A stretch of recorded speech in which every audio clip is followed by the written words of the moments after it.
Morning students, Saira, this is Megha Miss here, and today we will continue with our lesson number 5, acids, bases and salts. This is our session 3. Okay students, now in the session 2, if you remember, we have studied about the different types of acids and bases.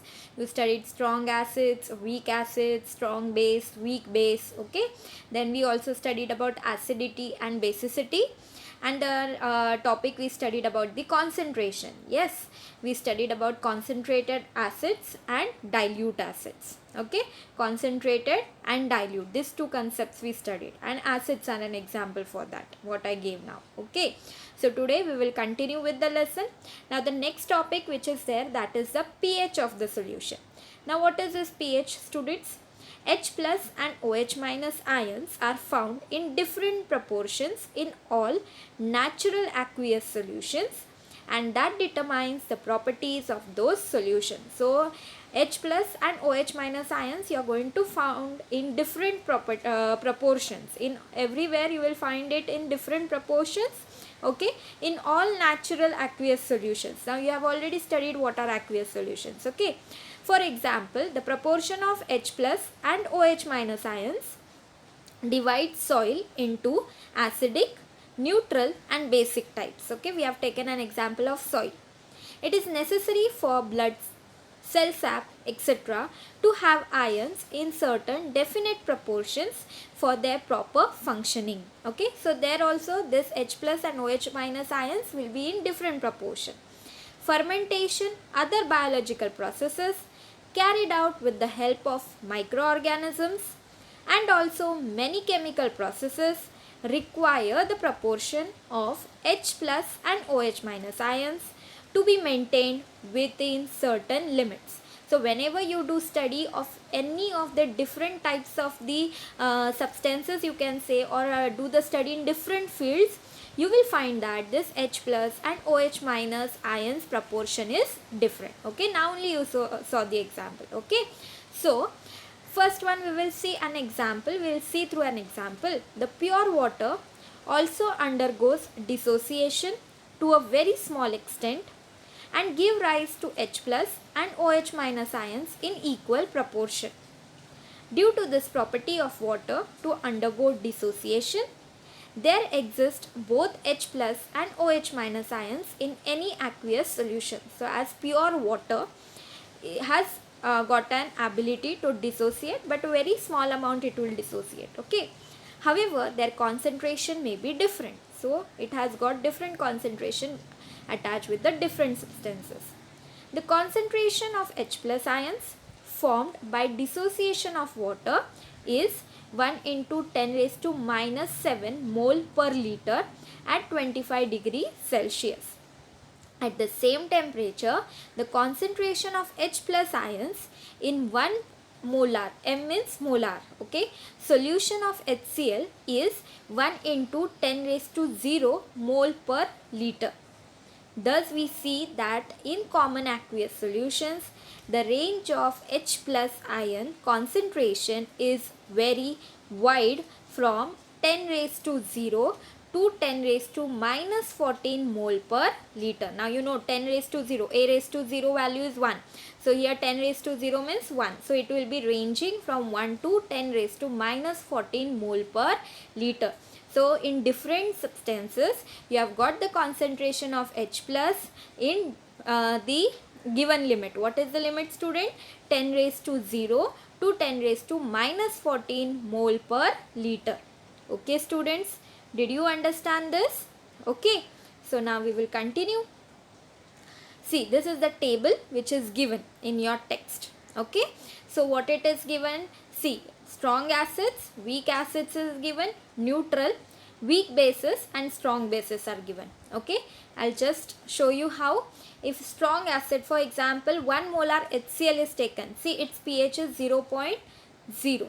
Okay, gastric juice is taken, its pH is 1. Okay, then lemon juice is taken, its pH, yes, its pH is 2.5. So like this, different solutions have got different value for this pH. Okay, neutral, you can see, that is in the neutral you can see you have pure water, sugar solution, if you see, it is going to show you 7.0, which is your neutral. 7 is your neutral value. Okay students, so this table you just go through, it is given in your text. You can see the different pH value, okay, and it will be ranging from 10 raised to 0, right, to 10 raised to minus 14. So on the pH, if you see, we have the values from 0 to 14. Okay, now see here, universal indicator. Now this is the indicator which we are using to calculate the pH of the solution. Okay, we'll just see what is that.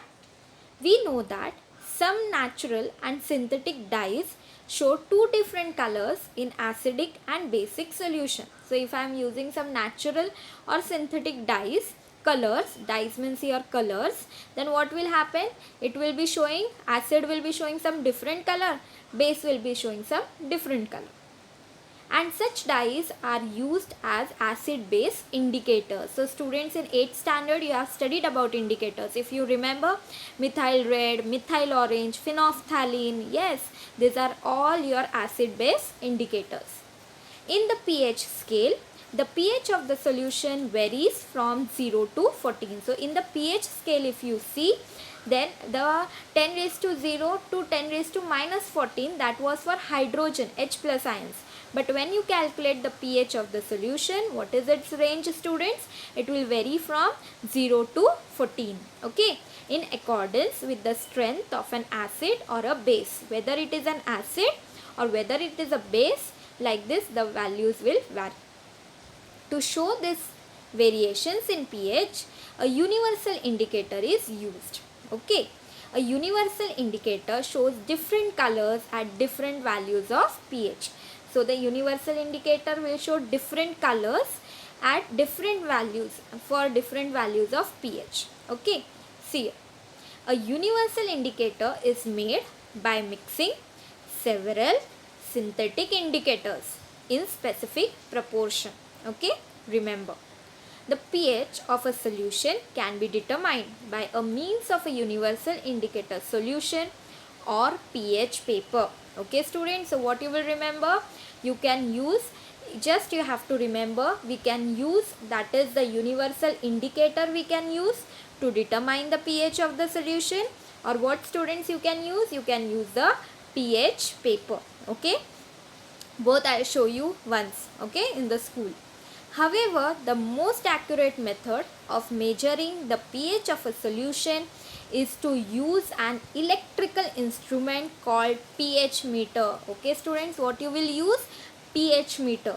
Now this pH meter is an electrical instrument. We need electricity to run that instrument, and it shows when you take that solution and you put it in the holder on that whatever the electrical instrument we are going to take, then it will show you digitally the pH value.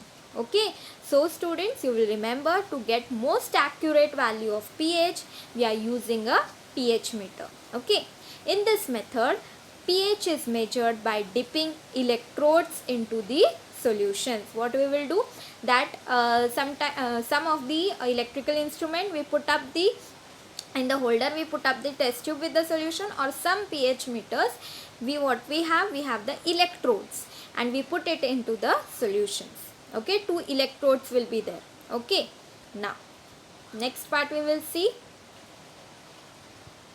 See here, you see these diagrams? Yes, pictures. You know these pictures are given in your 8th standard textbook, if you remember. Methyl orange, phenolphthalein, methyl red, litmus paper, these were all the things which we are using as the indicators in the laboratory. Okay students, yes. Now see here, this is the measurement of pH, universal indicator and a pH meter. So see, like this, the pH meter, it will show the digital reading. Here you can see these are the electrodes. Can you see they are put into the solution. Okay, so 2 electrodes will be there which will be put into the solution. Okay, and you can have the pH, as I have told, pH paper can also be there. So see, this is the pH paper which we will be using, and see different colors are shown, right?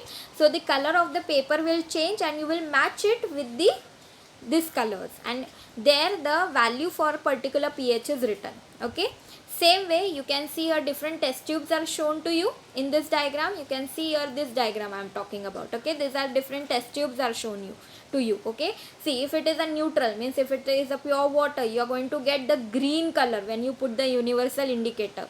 In water, which color you will get? Green color. So what you will see, you will say that greenish somewhat, you will say that it is neutral, that is pH is 7. Okay students, are you understanding? Like this, whatever solution, for example I take HCl and I add universal indicator. Okay student, what will be the color? It will be like this, red color. So I will say that the pH of HCl can be 1 or 2 depending. Okay, how much, for example if it is dilute or concentrated, depending upon that the shade of the red I'll get. Okay, I hope you understood this. So like this all the values are written. So all this 1 to 6, okay, is going to be acid. Okay students, so all this you will say that if you are getting this colors, you will say that it is an acid. And if you are getting from 8 you see the color till 14, if these shades of color you get, then you will say that it is a base. Okay, and if you are getting 7, you will say that it is a neutral solution. Did you get it? Okay, test tubes also colors down, you can see how you are going to get it. Okay, now we'll continue. Yes, next we are going to study, that is the reactions of acids and bases. Okay, now what is the reactions of acids and base? Do they react with each other? We will see that. Now the first reaction we are going to study, that is neutralization. Okay, now before that we will do some experiment. Now what is that experiment students? Take 10 ml dilute HCl in a beaker. Okay, in beaker I have taken a dilute HCl. You can see here the beaker. Okay, then what I have to do? Use a glass rod to put a drop of this solution on a pH paper. This is my pH paper. Like this is yellowish in color. Okay, so that is my pH paper. On that I have put a drop, okay, of this solution. Now on the pH paper, pH indicator strip and record the pH of the solution. Can you see how it has become reddish color as I told you? Yes. So I'll say that it is an acid. Okay. Now add to it a few drops of dilute NaOH. What I will add to this now students? I will add it dilute NaOH solution by means of a dropper and stir the solution with the glass rod. Measure the pH of the resulting solution by putting a drop of this solution on another pH paper. So inside this dilute HCl, what I have added students now? NaOH. Okay, this is my N. Okay, I'll write it again better. See what I am going to add students? Yes, NaOH I will add inside this HCl. Okay, and then I'll stir the solution, and again on the next pH paper I'll put that solution. Okay, in this manner go on adding dilute NaOH drop by drop and record the pH. And recording the pH, we are going to record it. What do you find? Stop adding NaOH when a green color appears on the pH paper. That is when the pH of the solution becomes 7. You know green color when you are going to get, when the pH of the solution is going to be 7. Okay, now we'll see what is happening here. So the neutralization reaction we will study. Why does the pH increases? As NaOH solution is added drop by drop to the HCl solution. Okay, can you tell me students why 7 pH has become then afterwards? Okay, now see here. The answer lies in the process of dissociation. Both HCl and NaOH dissociate in their aqueous solutions. Addition of NaOH solution to HCl solution is like adding a large concentration of OH minus ions to a large concentration of H plus ions. Yes students, can you know? See here, now NaOH means from this NaOH what I am going to get? I am going to get the OH minus, right? So large amount of OH minus ions. And from HCl what I am going to get? This H plus ions, right? Now see here. However, water dissociates into H plus and OH minus ions to very small extent. Now this is the dilute solution. Dilute means water will be there with NaOH. So it is said that water is also dissociating, but it is to a very small extent. Therefore, on mixing, excess OH minus ions combine with excess H plus ions to form H2O. So this OH minus ion will go and attach to this H plus. And what will be happening, student? What will be formed? It will be forming the H2O. Yes, this H2O molecules will be formed. Yes, which mix with the solvent water. Okay, solvent water means which? Because I have said it is which solution? It has become dilute NaOH, and dilute HCl is taken. Dilute means water is there already in that. So that water, whatever this H plus ions and OH, new water is formed, it will get mixed with the solvent water. I hope you understood this. Okay, we'll see, continue. So, this change can be represented by the ionic equation shown as follow. Okay, we will see H plus plus Cl minus. Like this it will dissociate HCl, and Na plus plus OH minus, right? So, what will happen? This OH minus and this H plus will attach each other. What is formed, students? H2O. Okay, and which ions are there in that solvent? Na plus plus Cl minus is remaining like that only. Okay, now it can be seen from the above equation that the Na plus and Cl minus ions are both the sides. Both the sides are there. So can you tell me, can they join each other? Yes, can they join? Yes, and what they will form, student? Which compound? Yes, they will form the NaCl. Okay, we will see. Now, see here, H plus plus OH minus, as I told you, they will form water molecules. Okay, and as the NaOH solution is added drop by drop to the HCl solution, the concentration of H plus goes on decreasing due to the combination with added OH minus ions, and that is how the pH goes on increasing. When enough NaOH is added to HCl, the resulting aqueous solution contains only Na plus and Cl minus ions, that is NaCl. Okay, students. So that is a salt and the solvent water. The only source of H plus and OH minus ions and in this solution is dissociation of water. Therefore, this reaction we called it as the neutralization reaction. Why, students? Because simple, you will remember, we have taken an acid, we have taken a base, and when the ions are formed of this acid and bases, these ions, whatever were formed, they resulted in the formation of salt and water. Okay, so this reaction we called it as a neutralization reaction.